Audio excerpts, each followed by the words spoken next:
Welcome to Eaze into Health, the podcast where we explore how science, story, and personal experience come together to reshape the future of care. I'm Reem Mahrat, founder and CEO of Eaze Bio. I'm Janelle Muranaka, co-founder and COO of Eaze Bio.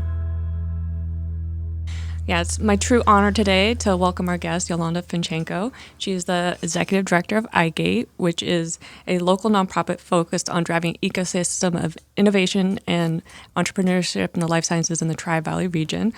She is a scientist at heart, a startup advisor, community catalyst, and has really truly helped build the Tri-Valley innovation ecosystem into what it is today through Daybreak Labs and Startup Tri-Valley. Like I said, it's our honor, and I'm really looking forward to our conversation and diving more into your background. Oh, thank you so much, Janelle and Reem. It is truly an honor to be here today. I can't thank you enough for the invitation. You're pretty welcome. Yolanda, you have played such a pivotal role in shaping our innovation community in Tri-Valley. Would you be okay sharing a little bit about your own journey and what brought you up to be this world of science and biotech? Absolutely. So, I could not have prepared for this role in any way. My career began as a scientist. So I came to this region actually from a postdoc in the Netherlands. And my background, I had just got my PhD in bioanalytical chemistry. I was deeply involved in the beginning of microfluidics as a field, and also called lab on a chip. Most people are familiar with it in systems, unfortunately, like Theranos, where you use a lot of microfluidic channels patterned using photolithography, just like an electronic circuit, to create fluid circuits that can do all kinds of interesting things.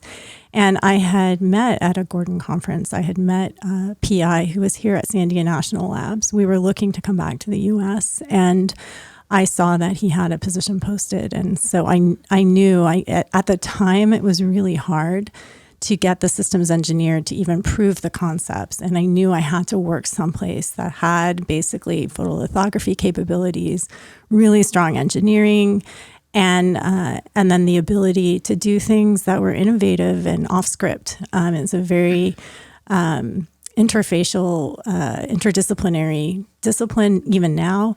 And so that's what attracted me here. And I think it's that sort of interdisciplinary, interfacial space that I've always been most comfortable working, whether it's as a scientist or as an organizer. But that's what brought me here. And I stayed at the National Labs. I started as a postdoc. I saw my colleagues, almost every staff member in our department left to start a company to commercialize technology that they invented at Sandia. They started the company Exigent, which created a job opportunity for me. So I stayed as a staff member and then became ultimately a manager. And it was through that role that I discovered two things. Management allows you to do more through others, but also in the national security environment, I was preparing to become a national security expert. And I didn't really see that for myself. And I was so fortunate to be in a not nuclear weapons project. So we were doing work for others. And it allowed us to, we were actually funded to partner with industry. So part of my job as manager was tech transfer. And that's when I first really saw the opportunity for commercialization, and it really sparked my interest in ultimately moving into industry. And so when I moved into industry, it was at a time when the financial markets still cared about organic growth. I was brought on by a mentor he was building a team to create a food safety vertical in Thermo Fisher Scientific in the scientific instruments division. And that was very unusual. Thermo Fisher Scientific still is run very much on a factory by factory basis. This was putting together all the products in one marketing vertical. So it was very unusual. And so it really gave me an opportunity to grow, to see how someone had to organize an organization around trying to build a market, essentially, and also we were on the quarterly call, so the market still cared about organic growth. We had a 3-year window to demonstrate organic growth with this strategy, and including instrumentation that had been known as being very good, but very finicky and very much more appropriate for research rather than a regulated industry like food safety. And so I got to see how to build that. I led a team of scientists. They were global, so we had someone in China, in Europe, in Japan, and here in the U.S. And we built out a campaign, a key opinion leader campaign, partnered with scientists who were in EFSA, who were in the FDA, who were in the Chinese FDA, who were in the Japanese food safety regulatory world, and were able to demonstrate that we could build out that market. And that was super exciting for me. It was a ton of travel. Every time I got on a plane, I crossed an ocean, and we had young kids. And so when I had an opportunity to run marketing and sales for two of my colleagues, actually from Sandia, who had a company here in Livermore in scientific instruments, I took the opportunity. Yeah, that makes and sense. and it was that was around 2010, and working with them, with Labsmith as the company, which is still here and still going strong. It was right at the time when digital marketing was beginning. And I don't think anyone knows this. This is the first time I'll say it publicly. I was working part-time. So I was just working while my kids were in school. And none of our customers knew that. And I recognized the ability to leverage digital tools. I partnered with a fantastic designer, Sarah Matern, who also is still here in town. Fintschenko is her company, to set up our website, but also digital tools to amplify our message and our growth, because I couldn't hire headcount. And having done that for Labsmith, I recognized that I could probably do it for other companies. So on the side, I tried to get a client that was in a non-competitive space. I actually wound up getting a client who was an app developer and helped him with his digital strategy. And that was when I secured that, I decided I could start my own company. And that's validation. So that's how I got involved with iGate. And they had just moved, so they had abandoned the idea of having lab space, and they were just doing co-working in downtown. I was actually their first company to move in July, and of I think 2014.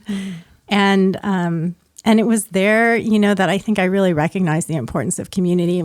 I had a project, but I was still trying to attract new business, and it was difficult. It was really hard. I did this not having had an agency background, which in retrospect was a little bit foolish. But, just reaching out to contacts who had scientific products and trying to get business working for them. But it was in that co-working space I met Brad Oliver, who became my business partner for Founder Traction. We started that company.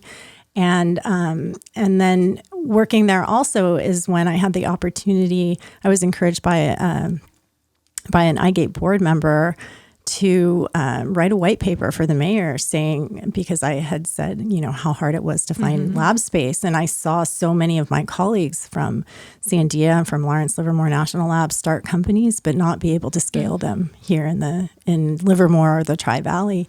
So I called them and asked them, hey, how come you're not here? Put that together, and wound up giving it to Brandon Cardwell, then executive director. He was the manager of economic development. He asked me what I'm working on. And I said, hey, Splen said I should write this white paper. He said, just give it to me. So I'm going to read it. And that was kind of what really sparked my interest in economic development and starting to have, really paying attention to what was working and not working in our co-working space. Lots of conversations with Brandon, who is now the director of economic innovation and economic development here at the city of Livermore and our largest funder for iGate. And at the same time, I'm trying to grow my business. And to do that, one of our verticals was life sciences. And one of the frustrations is all the networking events, South San Francisco, Silicon Valley. I saw one day a meetup invitation for East Bay Bio Network. And now I call Kristen Slawinski a friend, but then I did not know her. I showed up. It was at a dive bar in Hayward. 35 people came. It was amazing. And I asked Kristen, hey, like, can I help? Like, I need more of these. And so we started to collaborate and on events. And I told Brandon about it, and he said, we've never had 35 people come to an iGate event. So if you want to have an event that's focused on startups and Tri-Valley, I'll fund it. And I said, as long as it can be life sciences, we'll do it. And that's how I got connected to Janelle. Yes. Very It's one of these circle. events. But we started the Next Tech Speaker Series, and they were hugely successful, culminating in 2018 in our first ever Tri-Valley Life Sciences Summit, which continues to this day. And we attracted over 100 attendees. And that was really the first time anyone in the Bay Area realized that the Tri-Valley was a nexus of life sciences innovation. And it was through these events that we discovered people needed space, that Tri-Valley founders there was an appetite for lab space. And so I volunteered my time with iGate to set up lab space in the basement of where we were operating. I was the volunteer biosafety officer to set up a BSL-2. Janelle was really instrumental in helping with that as well. And coming out of the pandemic, of course, those were the only companies that needed space. And Brandon and the iGate board decided to make a strategic shift to serve the Tri-Valley with the first and only hard tech incubator. The challenge with that in operating lab space, especially containing BSL-2, is it requires a certain amount of expertise. And I have a very unusual background. I left Sandia. I left Sandia having run a BSL-2 facility, a clean room, Department of Justice licensed materials. We really had I think I was responsible for every hazard you can imagine except for radiation. And we didn't have an animal care unit. So those were really the only two things I didn't have experience with. So he asked me to apply for the position. And it was, I'm really fortunate to have a super supportive co-founder and founder traction. Brad and I talked it out, and he really encouraged me, this has been your passion project for a long time. You could get paid to do it.